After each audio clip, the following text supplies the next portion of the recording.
The woman in the scarlet dress walked into the cemetery chapel like a flame igniting in a cavern of shadows, and Jareth Konstantin knew, with the absolute certainty that came from living 8 centuries, that his long wait was over. He stood at the back of the chapel among humans who wept and dabbed at their eyes with crumpled tissues, his white hair pulled back from a face that had seen empires rise and crumble, his pale skin catching the gray light filtering through stained glass. He had come to pay respects to Marcus Whitfield, an old mortal ally who had understood the delicate balance between human and vampire worlds, who had kept certain secrets and honored certain debts for decades. The man's death had been unexpected, violent in a way that troubled Jareth's ancient instincts, but he had promised to attend this gathering, to ensure the transition was smooth. Then she arrived. The murmurs rippled through the assembled mourners like wind through dead leaves. Women in black shifted uncomfortably, men frowned, and an older woman with silver-streaked hair turned purple with outrage. The girl. No, woman, Jareth corrected himself, taking in the proud tilt of her chin and the deliberate swing of her hips wore a dress the color of fresh blood, form-fitting and utterly inappropriate for the somber occasion. Her dark hair fell in waves past her shoulders, and her eyes, even from this distance, blazed with defiance. The audacity, someone hissed nearby. Olivia Morgan has always been trashy, but this, Marcus would be appalled, another voice agreed, dripping with false sympathy. Though what can you expect from that branch of the family? Jareth watched Olivia Morgan slide into a pew near the front, her red dress a vivid slash against the sea of mourning attire. She did not bow her head. She did not pretend to grieve. She sat with her spine straight and her gaze forward, radiating a fuck you energy that made something in his chest tighten with recognition. This woman knew what it meant to refuse to shrink. The service dragged on with platitudes and carefully crafted eulogies that painted Marcus as a kind, generous family man. Jareth listened with half an ear, his attention fixed on the woman in red. She never moved, never fidgeted, simply existed in her defiant scarlet like a banner planted on conquered ground. He could smell the disapproval rolling off the other attendees, the mixture of outrage and vindictive pleasure that someone had finally given them ammunition for their judgment. When the service ended and people filed out toward the graveside, Jareth followed at a distance. His nature allowed him to move through the crowd without drawing much attention. Humans tended to slide their gazes past vampires, unless the vampire wished to be seen, an old trick of survival from more dangerous times. He watched Olivia stand apart from the family clusters, ignored by some, glared at by others. An older man in an expensive suit approached her, his face mottled with anger. "You disgraceful creature, your aunt specifically asked you not to come if you couldn't show proper respect." Olivia's smile was sharp enough to draw blood. "Uncle Gerald, how lovely to see you too. I wore Marcus's favorite color. He always said I looked good in red." He told me at my college graduation," she continued, her voice carrying just enough to turn heads. "Right before he said he was proud of me.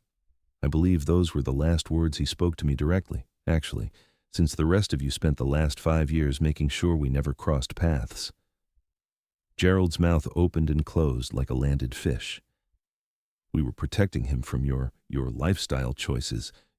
My what? Gerald? My decision to become a teacher instead of a lawyer? My refusal to marry your son when I was 19? My insistence on living in the city instead of the family compound?" Her eyes glittered dangerously. "Say what you mean." Jareth found himself drifting closer, drawn by the electricity of the confrontation. This woman did not bend. She stood in her red dress like a warrior in armor, wielding her spite as skillfully as any blade. Gerald sputtered and retreated, muttering about respect and decency. Olivia watched him go with satisfaction curling her lips, then turned and nearly collided with Jareth's chest. She looked up, meeting his gaze with those fierce dark eyes. Jareth let himself be seen fully for the first time that day, allowed her to take in his unnatural pallor, the silver white of his hair, the crimson tinge in his irises that marked him as one of the old ones, the powerful ones. "Apologies," he said, his voice carrying the faint accent of languages long dead. "I did not mean to startle you." She did not gasp or step back. Instead, she studied him with the same unflinching directness she had turned on her uncle. "You're not family. Marcus knew you. He did. We had an understanding, your great uncle and I. He will be missed. Something flickered in her expression, the first crack in her armor. You actually cared about him. I did. Then you're the only one here who can say that honestly. She glanced around at the assembled mourners who were beginning to gather around the open grave. Everyone else is just here to make sure he's really dead so they can start fighting over the will. Jareth tilted his head, considering her. And you? You came to spite them, not to mourn. I came because Marcus deserved to have one person here who remembered that he was kind. Her voice roughened. And yes, I wore red because Aunt Patricia told me I'd be unwelcome in any color at all. If I'm going to be condemned either way, I might as well earn it. Before Jareth could respond, a throat cleared behind them. A thin man in a lawyer's suit stood nervously, clutching a briefcase. Miss Morgan, I'm Edward Chen, Mr. Whitfield's attorney. I need to speak with you after the burial. There's a matter in the will that concerns you directly. Olivia's eyebrows rose. Marcus left me something? Yes. And this gentleman as well, if I'm not mistaken. Chen turned to Jareth with visible apprehension. You are Jareth Konstantin? I am. Then you're both named as inheritors. I'll need to meet with you together, as per the terms. He hesitated. It's rather unusual, and there are conditions that require immediate discussion. Perhaps this evening at my office? Olivia looked between the lawyer and Jareth, confusion and suspicion warring in her expression. What could Marcus possibly leave to both of us? I hardly knew about his life outside family gatherings, and I've never met this man before today. Jareth had a sinking suspicion exactly what Marcus had done, and the old fool's meddling from beyond the grave filled him with equal parts irritation and reluctant admiration. I will attend, he said simply. What time? They arranged to meet at 7 that evening. Olivia drifted toward the graveside as the service began, and Jareth remained at the edge of the gathering, watching her and thinking about Marcus's last message to him, delivered by courier 3 days before his death. I've ensured certain matters will be handled properly. Trust the process, old friend, and when you meet her, you'll understand. He had thought Marcus meant some business arrangement, some political connection that needed smoothing. He had not expected this woman in her red dress, this beautiful, angry creature who wore her defiance like queens wore crowns. But Marcus had known. Somehow, the old man had known. The burial concluded with dirt falling onto polished wood. Olivia stood alone as people began to disperse, her red dress vivid against the green cemetery grass. Jareth approached once more, moving into her line of sight so as not to startle her. You're very pale, she observed, and your eyes are unusual. I am not human, he said, because lies felt wrong with this woman. I am what your stories would call a vampire, though the reality is more complex than folklore suggests. He expected disbelief, perhaps fear or mockery. Instead, Olivia studied him with renewed interest. Marcus knew about vampires. He was one of a small number of humans who facilitated peaceful relations between our peoples. He maintained properties that served as neutral ground, handled certain legal matters that required human faces, and kept our secrets. And someone killed him for it. It was not a question. Jareth's expression hardened. You noticed. I'm a teacher. I notice when things don't add up. She crossed her arms, and the gesture pulled the red fabric taut across her body in a way that made Jareth's mouth go dry. The police said it was a heart attack, sudden and unexpected. But Marcus ran 5 miles every morning and had just passed a complete physical. Aunt Patricia was very loud about how healthy he was right up until she announced he was dead. And she wasn't sad, she was scared. Clever, beautiful and clever and brave enough to wear red to a funeral. Jareth felt the certainty settling deeper into his bones. Will you permit me to escort you to the lawyer's office this evening? I believe we will both find the answers there, and I would prefer to ensure your safety. You think I'm in danger? I think Marcus's death was not natural, and I think whoever killed him will be very interested in whatever he left behind. He met her gaze steadily. I also think you are exactly the sort of person who will walk into danger with your head high, wearing red if it suits you, and I would rather be there to watch your back. A smile tugged at her lips, small and genuine. You don't know me at all. I know enough. He pulled a card from his jacket pocket, elegant cream paper with silver script. My number. Call if you need anything before this evening. I'll collect you at 6:30. She took the card, her fingers brushing his, and he felt the warmth of her skin like a shock. Human heat, human life, so fragile and so fierce. I haven't agreed to let you collect me. Then I will meet you there at 7 and hope you arrive safely.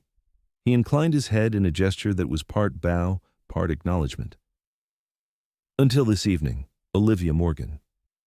He walked away before she could respond, before he could do something foolish like reach for her hand or ask her why she had really worn red, what pain she was covering with her spite. He had learned patience over 8 centuries. He could wait a few more hours, but the certainty sang in his blood. This woman was his, had always been his, would always be his if he could convince her to choose him in return. He just had to ensure she survived long enough to make that choice.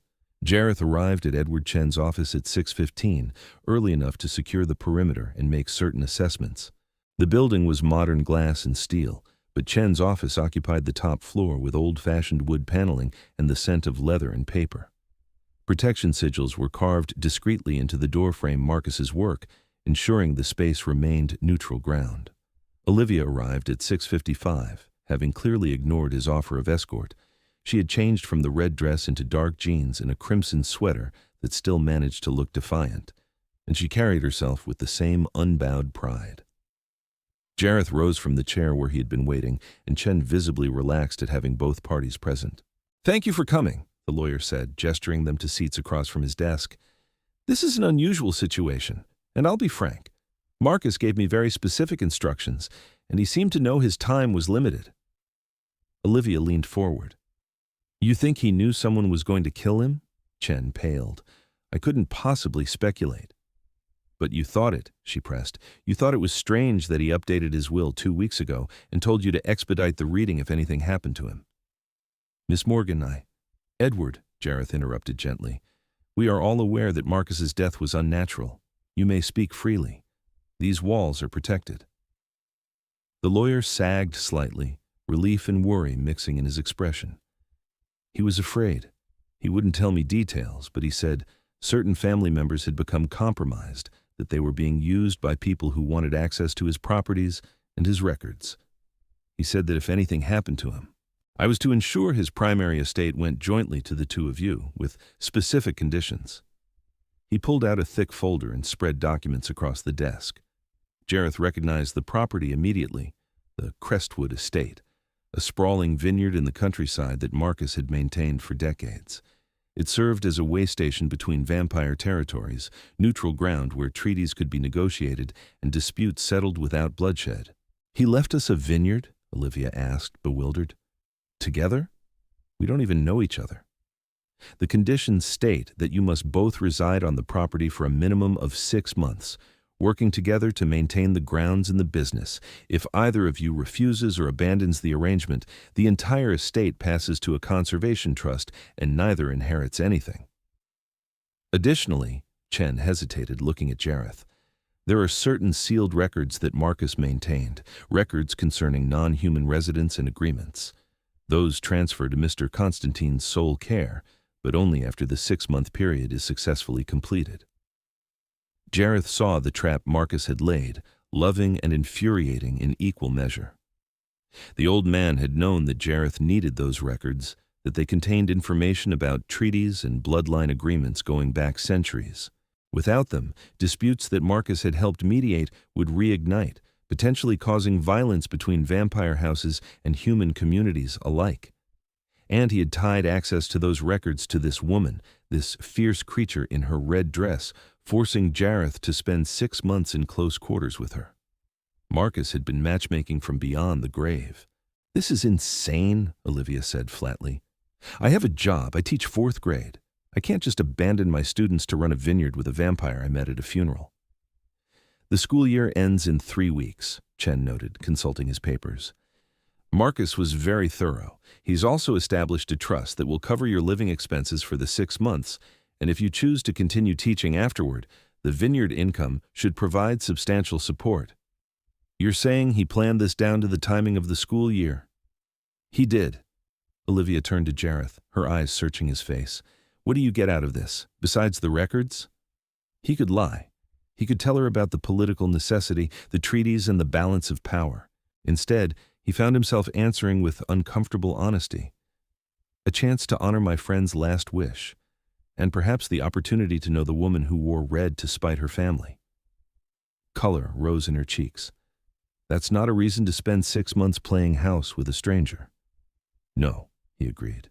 But I suspect Marcus knew things about both of us that made him believe this arrangement would benefit us in ways beyond inheritance. She stood abruptly, pacing to the window and staring out at the city lights. Jareth waited, letting her think. He could push, could use the subtle influence that vampires wielded, but he had learned that lesson in Blood and Heartbreak. Compulsion poisoned everything it touched, even when wrapped in good intentions. He had lost his first love because he had been too certain, too quick to make decisions for both of them. Tatiana had been human, brilliant and wild, and he had loved her with the passion of youth, his own youth, 4 centuries past. When she had grown ill, he had decided without asking that turning her would save her, that surely she would want eternity with him. He had not asked. He had simply acted, and she had woken to her new, undead existence and looked at him with horror and betrayal. "You took my choice," she had whispered. "You took my death, my right to go peacefully. You decided for me." She had walked into the dawn 3 days later, choosing the final death over an eternity she had never wanted. He had vowed then never to hesitate when he found certainty again, but he had learned the bitter lesson. Certainty meant nothing if it trampled over another's will. He could be sure of what he wanted, but he had to leave room for Olivia to choose freely. I need to think," Olivia said finally, turning back from the window. "Can I have the night to decide?" "Of course," Chen said quickly. "But I should mention Marcus also left a warning. He believed that someone in the family was working with the people who wanted his properties and records. He didn't know who, but he said to trust no one who had been close to him in the last 6 months, except the 2 of you." Olivia's expression shuddered. "Which family members were close to him lately?" Chen consulted his notes. "Your Uncle Gerald visited frequently. Patricia, of course, lived nearby, and your cousin David had been helping with estate management." "David," Olivia repeated softly. "Marcus's favorite nephew, the one he was training to take over the business side of things." Jareth heard the pain in her voice and understood. She had loved her cousin once, trusted him. "People can be compromised in many ways," he said carefully. "Fear, greed, blackmail. It does not always mean they are willing traitors. Doesn't make them less dangerous." "No," he agreed. "It does not." They left the office together, stepping into the cool evening air. Jareth walked Olivia to her car, a sensible sedan that had seen better years. She unlocked it, but paused before getting in, looking up at him. "Why did Marcus trust you?" she asked. "Really?" "Because I kept my word, always. Because I saw humans as people, not prey. Because I helped him build something that mattered, a peace between worlds that could have been at war." He held her gaze. "And because I told him once that I was tired of being alone, and he laughed and said the universe would send me someone when I least expected it." "You think that's me? Someone the universe sent?" "I think you walked into a funeral in a red dress and refused to be ashamed, and I have not been able to think of anything else since." He stepped back, giving her space. "But what I think matters less than what you choose, Olivia. Sleep on it. Decide what serves you, not what serves me or Marcus's memory or anyone else." She studied him for a long moment, and he wondered what she saw. A monster? A stranger? A possibility? 6 months is a long time to spend with someone you don't know, she said finally. It is also not very long at all, in the scope of things. He offered a small smile. I have lived 800 years, Olivia Morgan. I can be patient. She got into her car and drove away, and Jareth watched until her taillights disappeared into traffic. Then, he pulled out his phone and made a call to his second-in-command, a vampire named Lucian who had served him for 2 centuries. I need security on someone, Jareth said without preamble. Discreet. She cannot know she is being watched. If anyone approaches her with ill intent, neutralize the threat, but do not reveal yourselves unless absolutely necessary. Who? Lucian asked. Her name is Olivia Morgan. He rattled off the details. Chen had provided: address, workplace, vehicle information. She is important, Lucian. Ensure nothing happens to her. How important? Jareth looked up at the stars barely visible through the city's light pollution and thought about red dresses and defiant eyes. Important enough that if she is harmed, I will raise whoever is responsible to the ground and salt the earth where they stood. A pause, then, understood. I'll put our best on her. Thank you, old friend. He ended the call and stood in the quiet evening, feeling the certainty settle deeper. Marcus had been right to throw them together. Jareth just had to ensure they both survived long enough for Olivia to see what he already knew with absolute clarity. She called him at midnight. Jareth answered on the first ring, his voice betraying none of the satisfaction he felt. Olivia. I can't sleep, she said. I keep thinking about Marcus and the vineyard and this whole insane situation. That is understandable. Stop being so calm. Don't you think this is crazy? A vampire and a teacher running a vineyard together for 6 months because a dead man thought it was a good idea? I think Marcus was a wise man who understood people very well. Jareth set aside the book he had been pretending to read. I think he saw something worth protecting in both of us, and he found a way to ensure we would protect it together. What if we hate each other after a week? Then we will have 5.5 months to work through it and reach an understanding, because we both need what this arrangement offers. He heard her breathe, the soft sound of sheets rustling as she shifted. You really believe someone killed him? I do. And you think they might come after the vineyard, or the records, or me? I think you are a variable they did not account for. You were cut off from Marcus, kept away from him. They would not expect you to inherit anything significant. That makes you either irrelevant or dangerous to their plans, depending on what you choose to do. Silence stretched between them. Then, I'm choosing to do this, 6 months at the vineyard with you, but I have conditions. Name them. First, you don't get to make decisions for me. I'm not some damsel who needs protecting from herself. If there's danger, you tell me and we figure it out together. Agreed. Second, you tell me the truth about vampire stuff, all of it. I'm walking into your world. I need to know the rules. You have my word? Third, she hesitated. Third, if this arrangement turns into something more than business, it happens because we both choose it. Not because Marcus wanted it, not because you decided it, not because of some vampire bonding thing I don't know about yet. We choose, actively and clearly, or it doesn't happen at all. Jareth closed his eyes, hearing echoes of Tatiana's voice in Olivia's words. You took my choice. This woman understood the most important thing without being told. Agreed, he said quietly. I would not want it any other way. Okay then, she sounded steadier now, decided. When do we start? I can arrange the transition immediately. The vineyard has a full staff who maintained it for Marcus. They are aware of the supernatural elements and are trustworthy. We can move in within a few days if you wish. School ends Friday. I can be ready by Saturday. Then Saturday we begin. They spoke for another hour, Olivia asking questions about the vineyard and vampire politics, Jareth answering with careful honesty. He told her about the different vampire houses, the old feuds and newer alliances, the delicate balance Marcus had helped maintain. He explained his own position as king of the Konstantin bloodline, one of the oldest and most powerful in the region, and how that power came with responsibilities to maintain peace and order. So you're basically vampire royalty, Olivia said, in a manner of speaking. And you're going to spend 6 months making wine with a 4th-grade teacher. I'm going to spend 6 months getting to know a woman who wore red to a funeral and made it look like coronation attire. He smiled, though she could not see it. I consider that time well spent. She laughed, the sound surprised and genuine. You're very sure of yourself. I am 800 years old. Uncertainty becomes tiresome after the first few centuries. I'm going to enjoy proving you wrong about things. I look forward to it. They said goodnight, and Jareth sat in the darkness of his study, thinking about red dresses and second chances, and the wisdom of old men who meddled from beyond death. Outside his window, the city breathed and hummed with life, oblivious to the currents of power and danger that flowed beneath its streets. He would keep Olivia safe. He would give her every choice and every truth. And if she chose him in the end, it would be because she wanted him, not because fate or Marcus or his own certainty had decided for her. It was the only way this could work. It was the only way he could bear it. The Crestwood estate sprawled across 200 acres of rolling hills, the vineyard marching in neat rows down the slopes, the manor house rising like a castle of honey-colored stone. Jareth drove them through the gates on Saturday afternoon, Olivia's boxes and bags packed into his car alongside his single suitcase.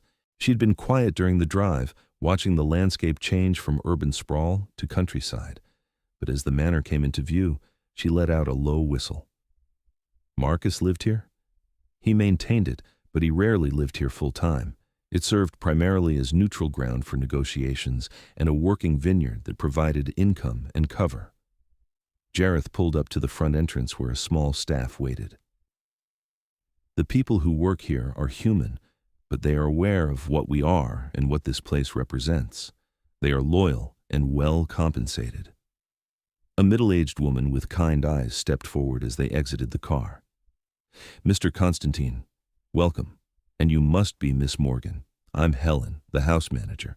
Marcus spoke of you often. Olivia blinked. He did? Oh yes, he was very proud of you, though he was sad he couldn't see you as much as he wished. Helen's expression softened. He said you had your mother's fire and your grandmother's heart. High praise from him. Emotion flickered across Olivia's face before she controlled it. Thank you. That means more than you know. Helen showed them through the manor, pointing out the kitchen, the library, the formal dining room that could seat 30. The upstairs held a dozen bedrooms, each beautifully appointed.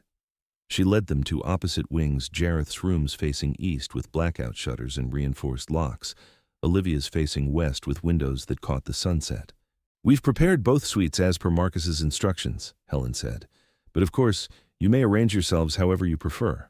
Dinner will be at 7 if you'd like to join us, or we can bring trays to your rooms if you need time to settle. Together is fine, Olivia said, glancing at Jareth. We should probably start as we mean to go on. After Helen left, they stood in the hallway between their respective wings, an awkward silence stretching. Finally, Olivia said, So, do you actually eat food, or is that all movie nonsense? I can eat, though I gain no sustenance from it. Blood is necessary for survival, but food can be enjoyed for taste and social reasons. How often do you need blood? Every few days in small amounts. I have arrangements with willing donors and medical supplies. I will not feed from you without your explicit consent, and that consent is not expected or required as part of this arrangement. She nodded slowly. Okay, good to know. She shifted her weight. This is weird, right? I'm not crazy for thinking this is weird. It is profoundly strange, Jareth agreed. We are strangers bound by a dead man's will to live together and run a vineyard neither of us knows how to manage, while potentially being hunted by whoever killed him. Weird does not begin to cover it. Olivia laughed, surprised. You have a sense of humor. I wasn't sure under all the formal, old-fashioned vampire lord thing you have going on. I have had 800 years to develop many facets. Some of them are even pleasant. I'll be the judge of that. She moved toward her rooms. I'm going to unpack and maybe have a minor crisis about my life choices. See you at dinner? I will be there. He watched her disappear into her suite, then retreated to his own rooms. The space was familiar. He had stayed here many times over the years, negotiating treaties and settling disputes. But it felt different now, charged with possibility and danger in equal measure. He pulled out his phone and found a message from Lucian. 3 attempted approaches on her apartment last night. 2 vampire scouts from the Devereaux house, 1 human. All were turned away and questioned. The Devereaux claim they were just checking on someone who inherited from Marcus. The human is connected to Jareth Morgan. More concerning, Jareth has been meeting with Victor Thorne. Jareth's jaw tightened. Victor Thorne was an ambitious vampire lord who had long coveted the neutral territories Marcus maintained. He played games of manipulation and power, caring nothing for the peace Marcus had built. If Jareth had allied with Thorne, it explained much about Marcus's death and the danger surrounding the inheritance. He typed back, "Continue surveillance. I want to know everyone who contacts Jareth or any of the Morgan family, and find out what Thorne offered him." The response came quickly. Already on it. Watch yourself, old friend. Thorne won't move against you directly, but he'll use the girl if he can. He will not get the chance, Jareth sent back, then put the phone away and prepared for dinner. The meal was surprisingly pleasant. Helen and the staff had prepared a feast, and Olivia ate with genuine appetite while asking questions about the vineyard operations. The estate manager, a weathered man named Thomas, explained the growing season and the winemaking process, the markets they sold to, the reputation Crestwood had built over decades.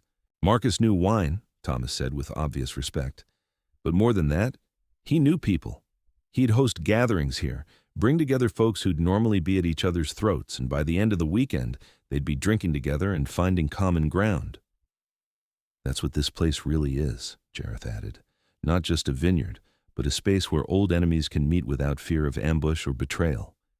It is protected by laws older than nations' neutral ground that no vampire may violate without facing the combined wrath of all houses. Olivia set down her fork. So whoever killed Marcus did it away from here. Yes, he was in the city, at your family's request. Gerald called him, she said quietly. Patricia mentioned it at the funeral, said Gerald had asked Marcus to come discuss estate planning. A trap, Jareth said grimly. They lured him away from protection. We need to prove it. She met his eyes with fierce determination. We need to find out who killed him and why, and we need to make them answer for it. Agreed, but carefully. Whoever orchestrated this has resources and reach. Then we'll be smarter than them, she stood, gathering plates. I teach 9-year-olds. I'm used to dealing with people who think they're cleverer than they are. Jareth found himself grinning despite the gravity of the situation. This woman had steel in her spine and fire in her blood, and God's help him, he was falling deeper with every passing moment. They settled into a routine over the following weeks. Olivia threw herself into learning the vineyard operations, walking the rows with Thomas and Helen, tasting soil and studying grape varieties. Jareth handled the political aspects, receiving visitors from various vampire houses who came to pay respects and assess the new arrangement. Each visitor was a test, a probe to see if the neutral ground would hold with Marcus gone. Jareth met each one with calm authority, making clear that nothing had changed, that Crestwood remained inviolate, that the treaties stood. And through it all, he watched Olivia bloom. Away from her judgmental family, given space and resources to simply exist, she transformed. The defensive spite softened into confidence. She laughed more, smiled more, wore bright colors because she loved them rather than to prove a point. The vineyard staff adored her, and she learned their names and their families, brought them coffee in the mornings, and asked about their lives with genuine interest. Jareth found himself inventing reasons to be near her. He taught her about vampire history, showed her the hidden record rooms that held centuries of treaties and bloodline documents. She taught him about modern technology, dragged him into helping her set up a video call with her students so they could ask a very old person about history. You're 800 years old, she had said, laughing at his expression. They're writing reports on historical figures. Who better to interview? The children had been delightful, asking questions about whether he had met any presidents. Yes, several. And if people really used to not have phones, they had indeed survived somehow. And whether he knew any pirates. He carefully did not mention that he had been briefly engaged in privateering in his 3rd century. After the call ended, Olivia had looked at him with something soft in her eyes. You were good with them. Children are honest. I've always preferred honest company. Is that why you like me? Because I'm honest? I like you because you wear red dresses to funerals and refuse to apologize for taking up space in the world. He had been standing close enough to see the flutter of her pulse in her throat.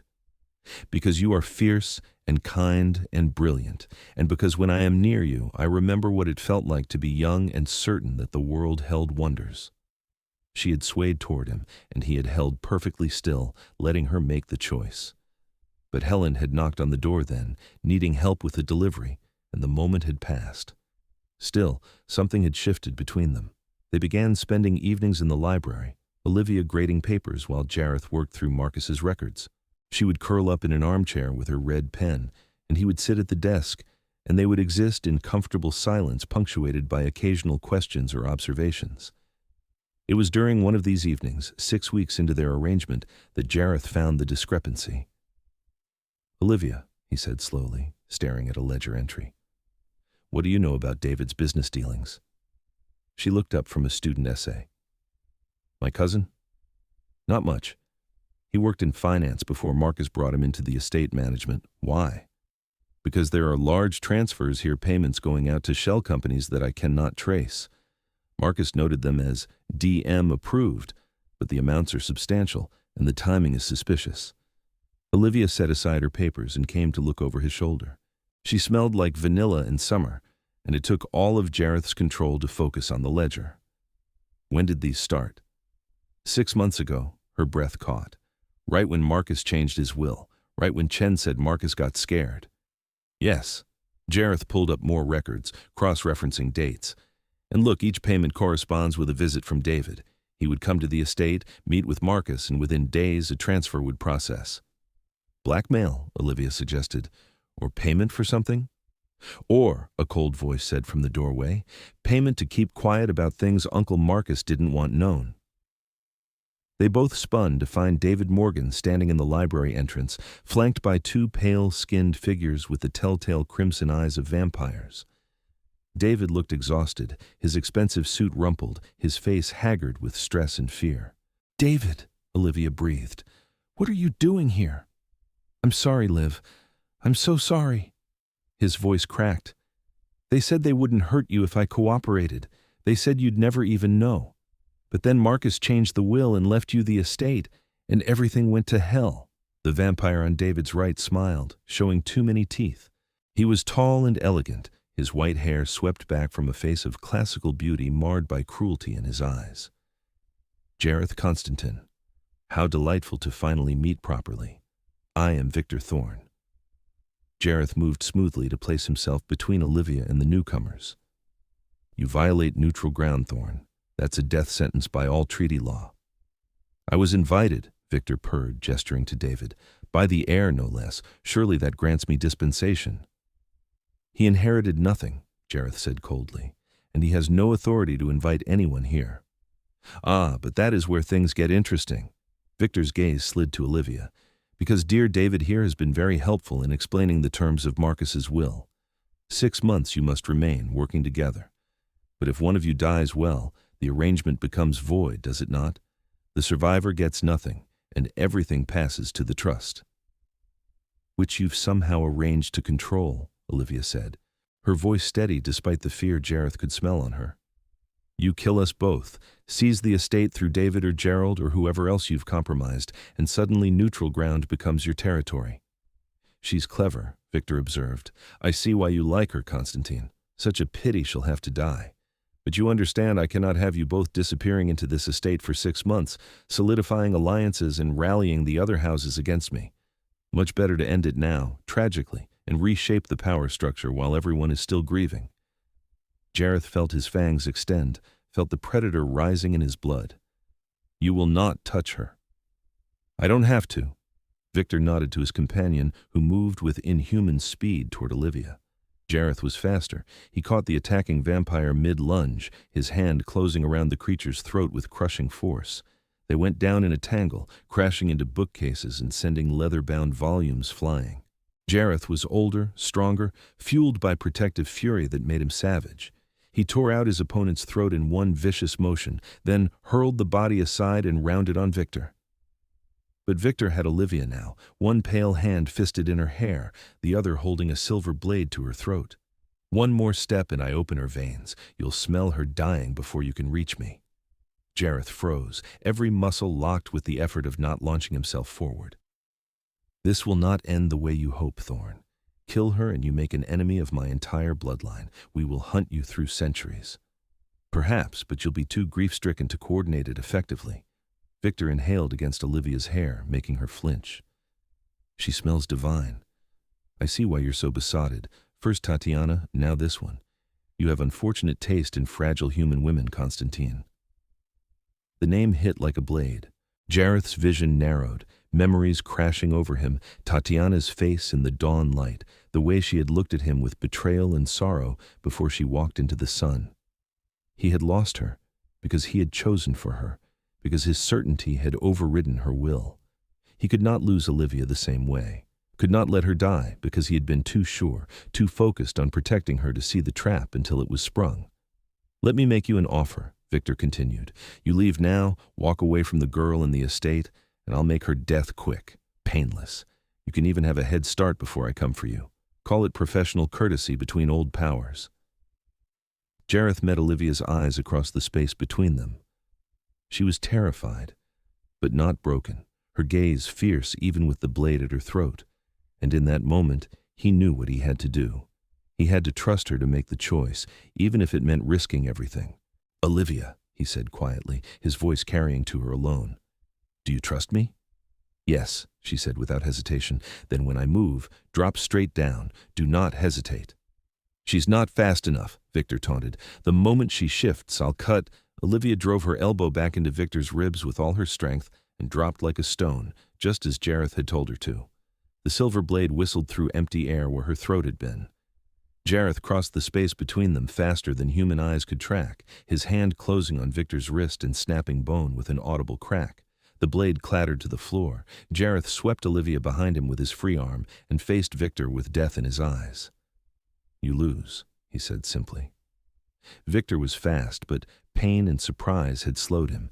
They fought with the brutal efficiency of predators, no wasted movement, no mercy. But Jareth had age and fury on his side, and within moments he had Victor pinned against the wall, forearm across his throat. You violated neutral ground, Jareth said, each word clipped and precise. You threatened the life of my, he paused, then finished, of someone under my protection. By the old laws, you have forfeited your life. The other houses won't let you kill me without a trial, Victor gasped. Political suicide. Then we'll have a trial. Jareth increased the pressure fractionally. And you will answer for Marcus Whitfield's murder and for this attack, and we will see what the assembled houses decide, but you will not walk free tonight. He looked to the doorway where David still stood, pale and shaking. You will call the authorities both human and vampire. Tell them everything. It is your only chance at leniency. David nodded mutely, pulling out his phone with trembling hands. Jareth held Victor until Lucian arrived with reinforcements, until the vampire lord was properly restrained and removed from the estate. Only then did he turn to Olivia, who had been watching everything with wide eyes. Are you hurt? He asked, his hands hovering near her shoulders, wanting to touch but not presuming. No. Scared but not hurt.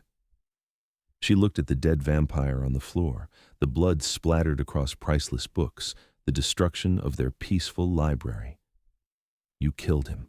For me. I would burn the world for you, Jareth said simply. But that is not a choice I will make without asking first. I should have seen this coming, should have protected you better. Stop. She put her hand over his mouth, the gesture startling and intimate. You gave me a choice. You told me what to do, but you trusted me to do it. You didn't just sweep in and save me. You let me save myself with your help. That matters. He closed his eyes, feeling the warmth of her palm against his lips. Tatiana, he said quietly. The woman Victor mentioned.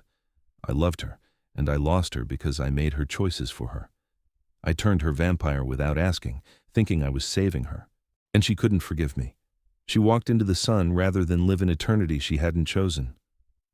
Olivia lowered her hand but didn't step away. You learned from it. I vowed I would never hesitate again when I found certainty, but I also vowed I would never take someone's choice. He opened his eyes, meeting her gaze. I was certain about you the moment I saw you in that red dress, but certainty means nothing if you do not choose me in return, freely and fully. I'm choosing, she whispered. I've been choosing for weeks, Jareth. Every evening in the library, every morning walking the vines, every moment I find excuses to be near you, I've been choosing. He cupped her face in his hands, careful of his strength, mindful of her fragility. I am 800 years old, and I have never been more terrified than I was when he held that blade to your throat. I wore a red dress to spite my family, she said, smiling through tears. And a vampire king decided I was worth keeping. That's got to be the weirdest origin story for a relationship ever. The circumstances are unusual, he agreed, but the feeling is not. I love you, Olivia Morgan. I will love you through whatever time we have, mortal or otherwise, and I will spend every day ensuring you never regret choosing me. She pulled him down and kissed him, and Jareth felt 800 years of loneliness crack and fall away.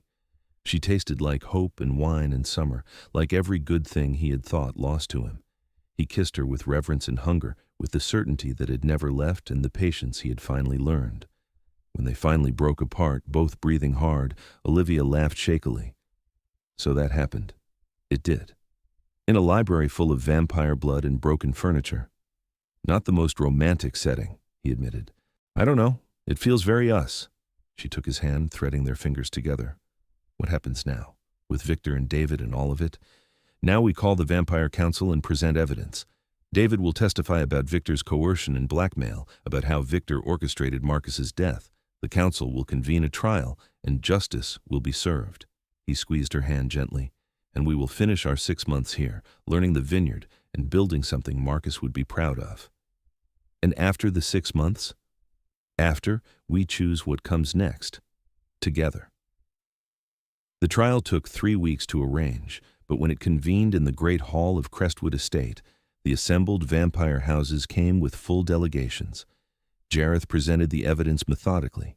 The paper trail of bribes and payments, David's testimony about Victor's threats and manipulation, the violation of neutral ground witnessed by Olivia and confirmed by the surviving vampire's testimony. Victor tried to argue self-defense, claimed he had been protecting vampire interests from Jareth's growing power. But the evidence was damning, and the other houses saw clearly what he had tried to do, seize neutral ground and upset the balance Marcus had spent decades maintaining.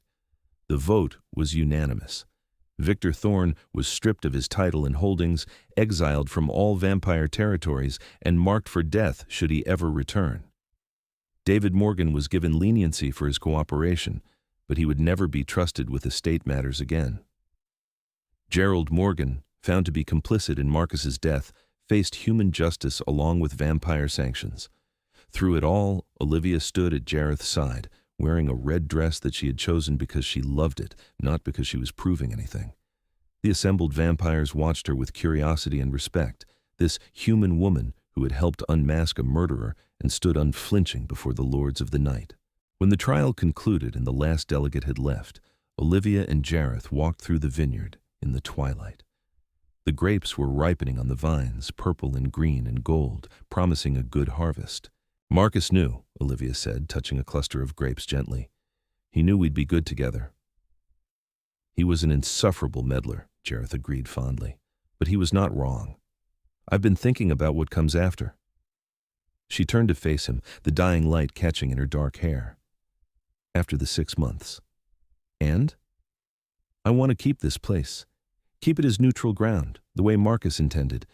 Keep teaching, but maybe do it here. There's a school in the village that needs teachers. She met his eyes. Keep you if you want to be kept. I want nothing more. He drew her close, breathing in her scent.